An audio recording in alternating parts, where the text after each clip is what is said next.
Tu te sens englué dans ton quotidien? Est-ce qu'il t'arrive d'avoir l'impression de marcher à côté de tes pompes? Ou alors tu déprimes et tu sais même pas pourquoi? Tu te sens même parfois en captivité et pourtant personne ne te retient.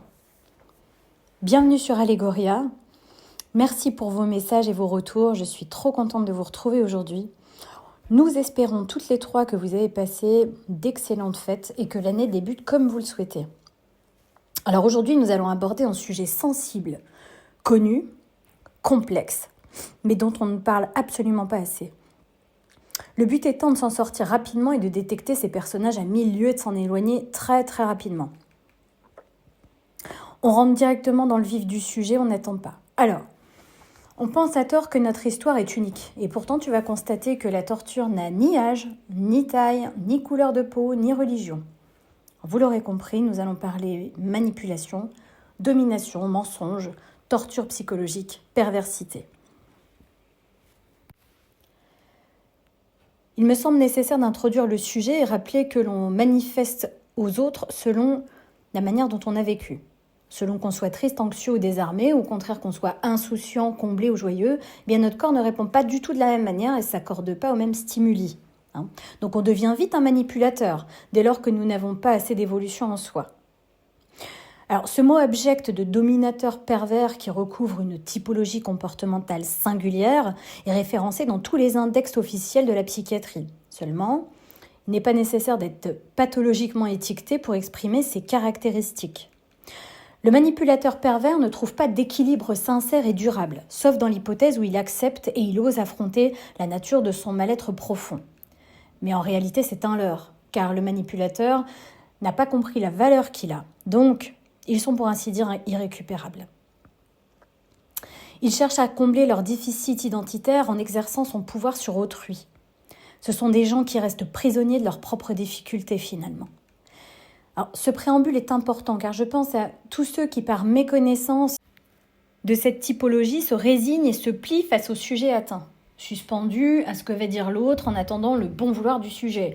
T'as déjà entendu par exemple « Oh dis donc, on a eu de la chance aujourd'hui, t'es de bonne humeur !» Bon, évidemment, ça tient pas la route. Il est primordial d'informer sur la nature et la détection des signes précurseurs de cette plaie, parce que c'est une plaie.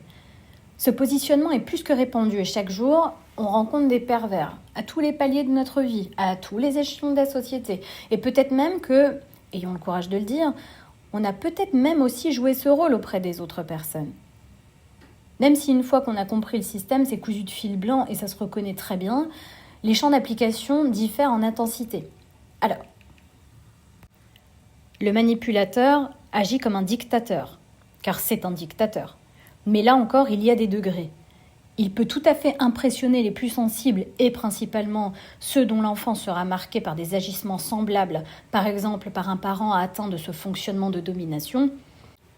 Cette catégorie de personnages rudimentaires et minimalistes est parfaitement prévisible. Alors il faut savoir les dégager, il faut savoir les déceler, les repérer, car il y en a partout, dans toutes les sociétés, dans tous les systèmes, dans toutes les administrations, dans toutes les familles, au travail, partout. Et en réalité, ils souffrent d'un vide identitaire sidéral. Et c'est d'ailleurs ce qui fait qu'ils deviennent manipulateurs pervers. Ce sont généralement des personnes dont l'enfance a été particulièrement éprouvante et vidée sur le plan affectif ou relationnel. Ce sont des individus qui ont été rejetés ou contraints et ignorés par leurs proches dans le cercle familial. Ce qu'il faut encore dire, c'est qu'il n'aura pas été possible d'édifier des bases suffisamment solides pour pouvoir disposer d'un minimum de conscience valorisant de soi. Alors naturellement, ce sont des personnes qui peuvent parfois disposer d'un certain talent pour élaborer des projets brillants, destinés à leur ouvrir des portes, de la réputation, de la notoriété, voire même de la célébrité. Mais si elles viennent à prendre peur, parce qu'elles sont sur le point d'être démasquées, le cercle dramatique s'enclenche. Elles sabotent consciemment la situation. Et puis elles accusent le monde entier, principalement bien souvent leurs sincères alliés, leurs défenseurs, et dans la plupart des cas, le conjoint ou la conjointe. Ils les accusent d'être à l'origine de leur défaite. C'est terrible, mais c'est comme ça. Souvent, ces personnes-là ont été reléguées dans leur enfance. Ce sont des êtres finalement qu'on a relégués en état d'impuissance. Tels qu'une fois adultes, ces gens-là ne trouvent aucune sécurité, aucune paix intérieure. Et même s'ils la trouvent, c'est toujours factice et illusoire. Ils se nourrissent que du sentiment de jouir d'un fort ascendant sur les autres. Voilà comment ils se récupèrent. Ils se perçoivent comme des usurpateurs permanents à l'intérieur d'eux-mêmes. Ils se récupèrent en pénétrant donc instinctivement la faille, la faiblesse, le degré de conditionnement à la soumission chez tous les sujets qu'ils vont approcher. Ils détectent d'ailleurs ces failles et ces faiblesses davantage par intuition que par une quelconque analyse. Le manipulateur pervers, il faut bien le savoir, il n'est absolument pas intelligent. Non, il peut être instruit, mais l'instruction ne garantit absolument pas l'intelligence. Il faut aussi préciser que les dominateurs les plus redoutables sont généralement même les plus incultes. Pourquoi ? C'est simple. Parce qu'il n'y a pas ou peu d'études et par conséquent, intellectuellement, ils sont peu développés, ce qui ajoute encore à leur complexité l'infériorité sociale. Par conséquent, ces individus qui ont du mal à se développer par d'autres facultés, ils possèdent notamment une très étonnante faculté d'adaptation. Ce sont vraiment de très très beaux parleurs. Il leur est relativement aisé de se composer un personnage pour duper les autres. Et comme ce sont des êtres excessivement possessifs au sens strict du terme, ils ne savent rien de l'amour. Mais alors là, par contre, ils le cuisinent à toutes les sauces. Et l'objet de leur amour devient leur chose, leur proie, leur souffre-douleur. Il n'y a pas d'autre mot. Quel que soit leur degré d'atteinte par cette difformité caractérielle, car il faut bien savoir quand même que c'est une forme de maladie mentale. Elle est bénigne, mais c'est une forme de maladie mentale. Ce qui est différent avec un schizophrène ou un bipolaire, c'est que ces personnes souffrent mais face à elles-mêmes, alors qu'un manipulateur a obligatoirement besoin de faire souffrir quelqu'un d'autre pour que lui-même se sente vivant. Ces personnages détiennent tous en commun la particularité de ne pas savoir exprimer leurs émotions, car ils ne peuvent absolument pas les reconnaître, ni les définir. Les émotions les agressent plus qu'elles ne les touchent. Ils témoignent d'une aridité émotionnelle consternante, semblable à celle d'ailleurs qui leur a été imposée lorsqu'ils essayaient de se construire individuellement, c'est-à-dire dans l'enfance. C'est pourquoi ils demeurent imperturbables devant la tristesse, la déprime ou l'altération de la santé, dans lesquelles ils se précipitent et enlisent leurs proches en réfutant leur part d'implication dans tous ces désastres-là. Parce qu'ils ne peuvent pas se remettre en cause, c'est impossible pour eux, c'est quelque chose qu'ils ne savent pas faire. Ce sont des gens qui ne savent pas faire cela, il faut bien le comprendre. C'est des individus, c'est des prédateurs nés. Ils ne survivent que par l'emprise, le contrôle et les mesures drastiques infligées à leur environnement. Les plus intellectualisés fondent cette emprise sur autre chose que la violence. C'est beaucoup plus captieux et maîtrisé. Leur manipulation, en fait, elle s'exerce par la suggestion. Et dans un rapport de dominant-dominé. La suggestion équivaut à un ordre. Le souhait correspond pour l'autre à une obligation de satisfaire aux attentes assurées de ce mode infantile de pensée. Le manipulateur veut que son monde observe la vie et se comporte exactement comme lui. Il prétend que c'est pour partager, bien entendu. Alors, il est important de souligner que dans le même environnement, le manipulateur ne voit pas du tout et ne saisit pas du tout les mêmes choses que son interlocuteur. Alors, c'est déjà un peu le cas pour tout le monde. Chacun a une manière subjective de voir le monde. Et heureusement, par exemple, quand vous avez vécu une chose avec plusieurs personnes, chacun aura sa vision des choses. Sa vision des faits, c'est bien normal. On aura s'il y a 4 personnes dans le lot, il y aura 4 manières différentes de le raconter avec leur ressenti. Ça, c'est pas de la manipulation. Mais par exemple, dans un contexte où le manipulateur est impliqué également avec d'autres personnes, lui, il interprète sur l'instant d'une manière qui lui évite de rencontrer sa blessure profonde. Elle est là la faille. En toute occasion, il va vivre sa vie dans une bulle d'illusion, si bien que quelque temps plus tard, même des années après le fait, le manipulateur va stupéfier son entourage complètement abasourdi en portant sur ces derniers des accusations concernant des propos qui n'ont jamais été tenus ou des attentions qui n'ont jamais été conçues, mais que dans l'esprit de celui du statut du plus proche adoré va devenir l'ennemi à massacrer. Avec la plus grande sincérité, le manipulateur pense les choses telles qu'il les a construites et déformées au moment des faits dans son cerveau. Alors tant qu'on le caresse dans le sens du poil, tant qu'on lui dit qu'il est merveilleux et qu'on le rassure en lui confirmant qu'on l'admire et qui fait tout extraordinairement bien. Vous êtes son ami et son inséparable. Mais surtout, ne lui faites surtout pas entendre que le vernis commence à fissurer et que vous commencez à entrevoir ce qu'il veut vous cacher. Parce qu'alors là, vous déclenchez sa colère, sa peur, son effroi de devenir la personne qu'il est en réalité. Celui que vous êtes en train de révéler, c'est ce qu'il estime être sa médiocrité profonde. Et pour les plus haut placés dans la hiérarchie professionnelle, par exemple, on vous condamnera au placard, une mise à l'écart subite, la suppression des accès aux dossiers sensibles ou encore une propagation d'éléments faux pour entraver de manière délibérée à l'évolution dans l'entreprise, jusqu'à ce que la personne, complètement vidée, craque et parte. Le pervers craint continuellement de perdre le peu de personnes qu'il a pu avoir sous sa coupe par astreinte. Il est demandeur de marques incessantes de respect, de dévotion, de dévouement, de réaffirmation en quelque sorte, comme si on réaffirmait l'aval dont il a besoin pour se redimensionner, de redimensionner le territoire à travers lequel il peut poursuivre ses sévices. Elles ne savent pas se prendre en charge non plus et redoutent beaucoup la solitude. Elles ne savent absolument pas gérer un budget, qu'il soit modeste ou non d'ailleurs. C'est le tout et son contraire de toute façon. Donc même sur ce sujet, ça peut virer d'un moment à l'autre. Elles peuvent gaspiller autant que se révéler être très très avares. Et c'est d'ailleurs la raison pour laquelle elles sont souvent prêtes à se vendre pour éviter ou écourter les périodes de célibat. Quoi dire d'autre ? Ils aiment décider de tout. Ils prétendent tout savoir, même l'imprédictible. Et de tout savoir mieux que les autres.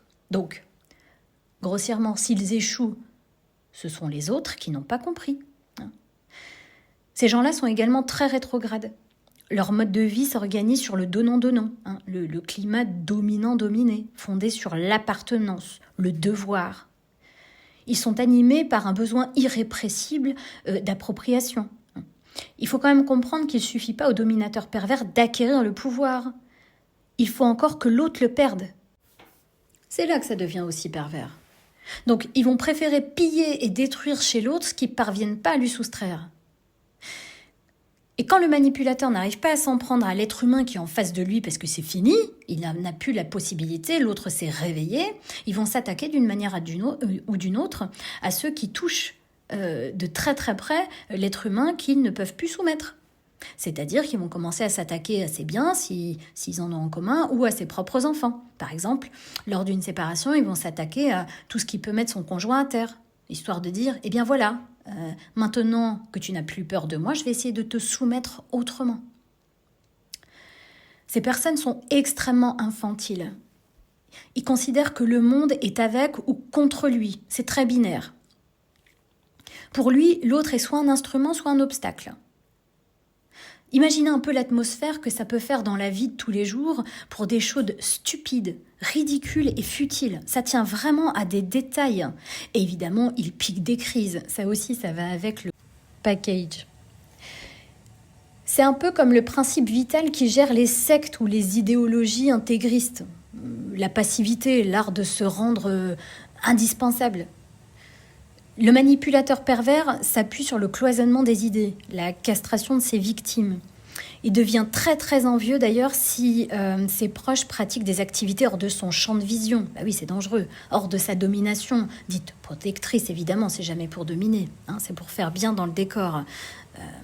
Il refuse également que s'échappent des éléments qui pourraient être trahis ou alors révéler son mode de vie tout simplement. Tout ce qui se dit chez nous reste chez nous. Tout ce qui se passe chez nous reste chez nous. Donc l'autre est condamné au silence. Le manipulateur pervers s'appuie sur le harcèlement moral ou le chantage affectif pour demeurer maître à bord. Méthode similaire employée, on le disait tout à l'heure, par le proxénète face à la prostituée par exemple, ou le dealer avec le toxico, le parrain mafieux pour tenir ses lieutenants à sa botte. Pour cela, le manipulateur pervers n'hésite pas à placer ses proches dans des situations de mal-être, d'humiliation ou de confusion mentale. C'est-à-dire tendre des pièges. Ils adorent ça, tendre des pièges. Détruire chez l'autre ce qui n'a pas pu s'approprier, on l'a dit tout à l'heure. Pousser à la faute et se donner ainsi des motifs de sévir. dénigrer des talents, décourager les ambitions, invalider les capacités intellectuelles des autres. Forcément, ça le met en relief. Exiger l'impossible de son entourage. Se décharger sur lui de tâches ou de lourdes responsabilités qu'il aurait dû lui incomber à lui, comme par exemple prendre en charge ses enfants d'une première union. Voyez ? Et puis, n'être jamais satisfait, avoir toujours quelque chose à redire pour vexer, pour décevoir. Alors, conspirer, ah oui, ça aussi ils adorent. Construire des intrigues, alimenter la diffamation, diviser pour mieux régner et personnellement donc contribuer à faire en sorte que les montagnes se battent. Ça c'est incroyable, ils ont un don pour ça. Ou tout simplement prêcher le faux pour avoir le vrai, divulguer des secrets, alors ça aussi, c'est très caractéristique de ces personnes-là.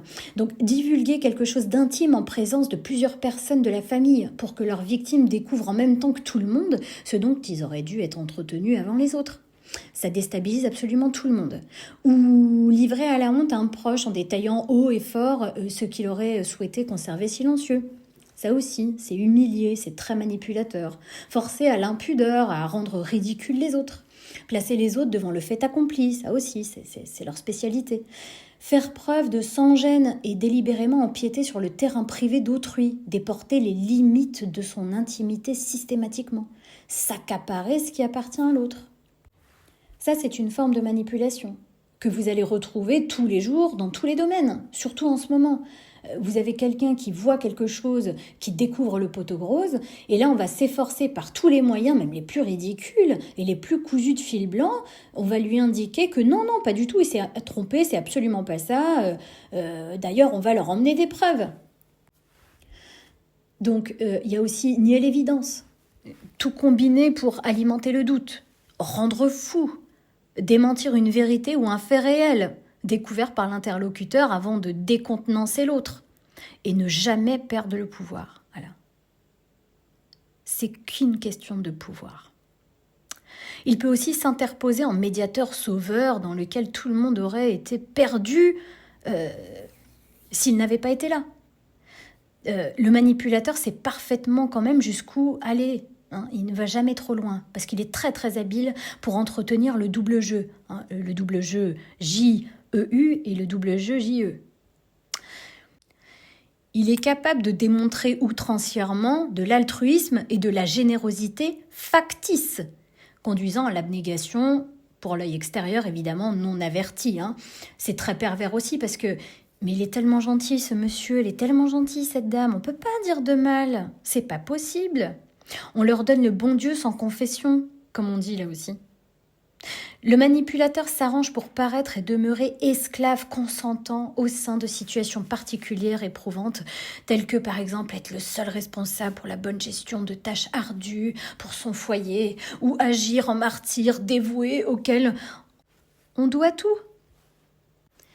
Il puise naturellement toute sa force artificielle pour qu'on lui donne du crédit et la valeur d'un héros. Par exemple, mais je suis obligée d'aller travailler comme ça, comme un âne, parce que sinon, personne ne mange dans ma famille, parce que ma femme ne travaille pas, alors que personne ne sait que c'est lui qui lui interdit de le faire, ou le cas échéant, qui lui fait perdre absolument toute l'intégralité de ses travails. Vous voyez ?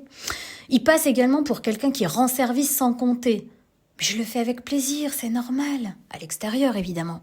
Donc souvent, ces personnes sont prisonnières d'un contexte douloureux parfois, mais qu'elles subliment en même temps pour sublimer leur propre personne à travers ça. Alors par exemple, ça peut être des points comme élever un enfant difficile, avoir un enfant prématuré, avoir un enfant malade, un enfant handicapé, ça c'est terrible. Paraître le père ou la mère courage avec un dévouement extraordinaire. S'occuper d'un parent dépendant aussi, ça peut passer par là. Ou prendre en charge des êtres démunis en prétendant que c'est le seul à pouvoir le faire pour se faire mousser ensuite. Il essaye de susciter, en gros, l'admiration constamment devant un pseudo-sacrifice artificiel. Bon, on va monter d'un cran. Cette personne mise tout sur le dérèglement physique ou mental. Donc, le sujet va poser une énigme familiale. Représenter une problématique de nature à inquiéter tous ceux qui vont tomber dans le piège, évidemment. Ceux qui vont se faire du souci pour la personne. Il faut bien comprendre qu'il n'a absolument pas décidé de guérir ou d'adopter un autre comportement. Alors, tout ça va procurer un climat d'anxiété dans lequel on va pouvoir donner le pouvoir de maintenir son entourage, hein. Et c'est à l'abri des quatre murs que le manipulateur abat son masque, et si bien que lorsque ses victimes vont oser se retourner contre lui, personne ne lui accordera le moindre crédit. Ce seront même elles qui vont être taxées d'affabulateurs ou de malades mentales en disant « Mais non, c'est pas possible, on peut pas dire du mal de cette personne qui est gentille, généreuse, dévouée à sa famille, adorable !» Et bien souvent, c'est le conjoint qui passe pour un profiteur ou carrément un hystérique. Un autre point important.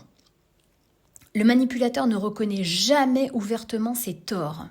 Il se joue du vivant comme le chat tourmente sa proie avant de la tuer. Alors, le manipulateur ne cherche pas la mort de l'autre, bien entendu. Il veut juste la faire souffrir. C'est ainsi qu'il survit lui-même. Il veut juste sentir les indicateurs de sa toute-puissance à travers la détresse, la soumission, la torture et la peur qu'il suscite chez l'autre.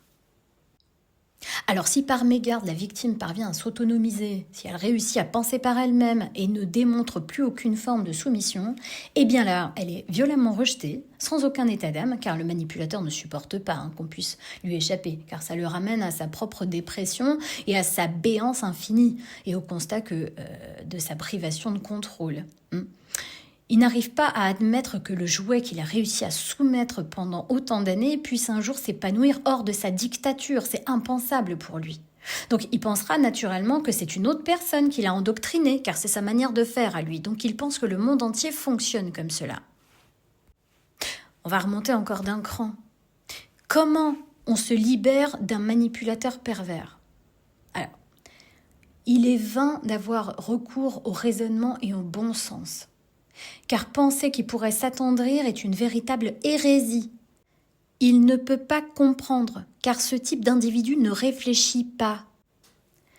Ce sont des personnes très très abîmées qui se réjouissent de vous voir tout entreprendre pour contourner leur froideur. Donc elles se nourrissent de votre souffrance. Et leur montrer malheureusement votre souffrance n'aboutit qu'à leur donner du grain à moudre. Alors attention, c'est la phrase la plus importante que je dirais dans tout ce podcast, je crois. Lorsqu'on arrive à se libérer d'un pervers et qu'on a compris qui on était, lorsqu'on a trouvé en soi la stabilité nécessaire, la foi pour affirmer ce que l'on est, c'est-à-dire inaltérable, et que par conséquent, on est manipulable, mais par personne. C'est cela qu'il faut comprendre. Vous pouvez vous libérer des attaques d'un manipulateur pervers et des mémoires vibratoires aussi qu'il a creusées. Parce qu'attention, ça laisse des traces extrêmement profondes. Vous ne pouvez pas vous libérer de cela très facilement. Je parle de l'après. Vous vous libérez quand vous percevez clairement, alors premièrement, tous les vices cachés dans le montage du jeu, quand vous comprenez comment et pourquoi vous étiez sa victime, et quand vous réalisez consciemment que ces agissements ne peuvent plus vous porter atteinte. Consciemment que ces agissements ne peuvent plus vous porter atteinte. Et là, vous êtes capable de lui adresser des pensées à la hauteur de votre réveil. C'est-à-dire en prenant très généreusement en compte l'état de délabrement de cet individu lorsqu'il se situe dans un tel éloignement de son être. Ce que, rappelons-nous, n'a rien de comparable avec un quelconque pardon. C'est juste que l'on a compris, que l'on a constaté que ce sont des gens qui souffrent. C'est un handicap non reconnu. Alors, on ne peut pas demander à une personne comme cela d'être empathique ou d'essayer de comprendre quelque chose qui est lié à des émotions, il en est incapable. Lorsque vous cultivez le stoïcisme, c'est-à-dire la capacité à ne rien montrer, vraiment à rester stoïque, aucune émotion ne doit s'imprégner de votre visage. Il n'a aucune emprise. Aucune. Il ne peut plus rien contre vous. Il n'y a plus aucune poignée pour s'accrocher, ni faille pour contraindre au chantage affectif comme il le faisait auparavant. Et là, il a alors compris qu'il n'avait plus la main, qu'il n'impressionnait plus personne et qu'il a perdu. Et il le comprend aussi instinctivement qu'il avait repéré la présence d'une faille ou d'une faiblesse au départ de la relation. Alors ce constat l'épouvante et il se sent découvert. Donc ce mode de fonctionnement par intimidation n'a plus lieu d'être. C'est un peu comme si vous déversiez de l'acide sur lui parce que là c'est terminé. Tous ces piliers s'effondrent. Il se retrouve comme un petit être perdu, là, sans importance, dans le désert de son enfance, tout simplement. Alors il tentera bien évidemment de reconquérir son terrain de prérogatives selon les mêmes stratégies qu'auparavant. Mais si à chaque fois vous lui imposez un mur solide d'indifférence, alors il ne maîtrisera plus rien, grossièrement. Et ça, on l'abordera dans un prochain podcast, car là, ça va faire vraiment très long, je me dépêche. Il faut cultiver le stoïcisme. Vous n'avez aucun autre choix avec ce type de personnage. Et encore, si vous avez des enfants, là vraiment, c'est vital. Il n'y a que comme ça qu'on peut déjouer ce type de personnage. Voilà, le regarder convulser, se tortiller, menacer, tout en se disant en nous-mêmes, bon, ça ne me dérange pas, je sais qui je suis, je sais qui tu es. Et à chaque fois que tu me montres ce genre de fonctionnement, tu me montres ta petitesse. Alors, il est bien évident qu'il ne faut pas le lui dire, mais simplement le faire. Il était évident qu'il ne part jamais non plus avec élégance. Ils sont trop en panique pour cela. Ils ne parviennent pas non plus à canaliser leur mal-être. Ils ne savent plus comment le déguiser. Ils se trouvent dans un véritable déséquilibre. Ils retrouvent le gisement de misère émotionnelle sur lequel ils ont vécu toute leur vie. Et lorsque cet être ignoble comprend que vous êtes devenu son obstacle, du coup insurmontable, eh bien, il ne peut plus vous utiliser comme se nourrir de sa bulle d'illusion. Et la rupture est instantanée, elle est brutale et ça claque comme un coup près. Bon, on passe à la dernière étape. Là aussi, il va falloir rester costaud car la dernière étape, c'est celle où il ne saura plus quoi inventer pour vous détruire. Dans son propre esprit, déjà pour commencer, avant de colporter des choses fausses à votre égard, il va essayer de se débarrasser de l'encombrant que vous êtes devenu, en inventant des choses horribles, parfois même en racontant simplement ce qui vous a fait vivre à vous, mais en inversant les rôles. Il ne peut humblement pas reconnaître qu'il a complètement foiré votre relation, et encore moins qu'il a perdu la face. C'est impossible. Il ne sait donc pas comment réagir différemment qu'avec des manifestations très infantiles. Donc il va choisir, pour mieux se sentir capable de vous rejeter, de vous inventer un personnage monstrueux que vous n'avez jamais été, mais qui en revanche le caractérise parfaitement. Et en dernier ressort, quand tout est perdu pour lui, qu'il n'a plus de terrain de sortie ou de rebondissement possible, eh bien il va s'autodétruire. Pour le dominateur pervers, de devoir estimer ses échecs est inimaginable. Il ne se sent pas assez apte pour pouvoir se transformer.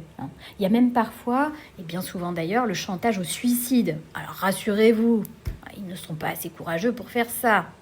Ils ne vont rien en faire, c'est simplement pour réessayer un petit coup de chantage affectif. Ils veulent simplement vous apitoyer. C'est la dernière cartouche qu'ils ont, donc ils veulent vous remettre sous la coupe de cette façon-là, tout simplement. Et si ça fonctionne toujours pas, cet être frustré, porteur d'un niveau de conscience très très très abaissé, il manifestera son dépit par le seul vecteur d'expulsion qu'il connaît, à savoir la violence, la colère, la vulgarité, la haine, les menaces, et c'est tout. Alors, au début, il va essayer aussi de vous rattraper comme avant. Après, on va vous insulter. Et ensuite, quand tout le stock de venin est épuisé, il tentera peut-être une ultime pirouette, c'est-à-dire la prise de conscience, soi-disant, l'imploration du pardon, l'affirmation d'un changement qui rendrait caduques les fautes du passé. Mais ça, faut absolument pas être dupe, et sauvez-vous en courant. Alors, les manipulateurs sont vraiment partout. Ils sévissent dans tous les milieux. Je vais en citer quelques-uns. Donc bien souvent, ça peut être un conjoint oppresseur, jaloux et un dictateur. Ça peut être un parent névrosé qui instrumentalise son enfant en vue de réparer son propre échec de vie. Ça peut être un individu qui martyrise ses animaux. Ou un gros loupard qui se cache derrière un gros chien méchant. Ça peut être aussi l'employeur indélicat, le harceleur ou celui qui conditionne les personnes à l'esclavage moderne. Ça peut être un professeur qui fait preuve de favoritisme ou d'exclusion affichée clairement. On donne à un gamin, on domine un gamin qui est censé rien savoir. C'est pathétique encore une fois, mais ça existe. Ça peut passer aussi par le médecin également, le grand col blanc qui doit jamais être contredit parce qu'il sait mieux que tout le monde et qui impose ses traitements. Il y a d'ailleurs un livre qui s'appelle Les Brutes en blanc sur ce sujet. Donc vous voyez docteur, vous croyez docteur, vous avez raison docteur. Voilà. Donc le médecin qui se joue de sa toute-puissance face à un malade naïf. Ça peut être aussi le voisin râleur et procédurier qui rend la copropriété invivable car l'article 3, alinéa 8 stipule que blablabla, il a que ça à faire de sa journée, faire chier le monde. Donc voilà, ça peut passer par ça aussi. C'est l'employé du service d'État aussi qui se réfugie derrière son statut pour intimider ou pénaliser les moins avertis au nom de la loi. C'est la loi, moi j'y suis pour rien, blablabla. Le manipulateur n'est que partiellement conscient de son état, ou de sa responsabilité dans les conflits qu'il gère ou qu'il génère. Ça, faut le savoir aussi. Il est même intimement convaincu que tout repose toujours sur la faute des autres. Il croit qu'il a tout donné pour des ingrats qui n'ont rien compris. Bref, tout est fait pour que les personnes souffrent et n'aient aucune porte de sortie. Ça fait partie de la domination. Maintenir le conflit, maintenir les gens dans la souffrance, afin que lui se sente bien. Donc pour conclure, personne n'est condamné à périr dans ce genre de filet.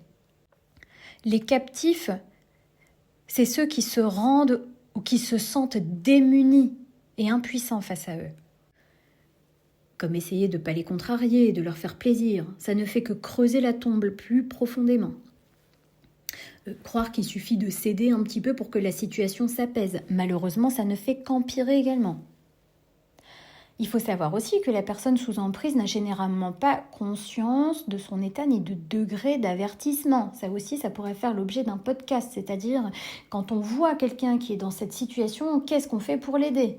Parce que l'attaquer de tous les bouts, ça ne sert strictement à rien, on n'en a pas conscience. C'est quelque chose qui vient, c'est vraiment du venin, ça monte petit à petit, c'est de la torture psychologique, vraiment. La personne n'a généralement aucun conscience du degré d'asservissement. Sinon, elle serait partie depuis longtemps. C'est vraiment quelque chose qui vient au fur et à mesure des années. Elle espère et elle attend que son tourmenteur revienne à la raison. Mais c'est une hérésie.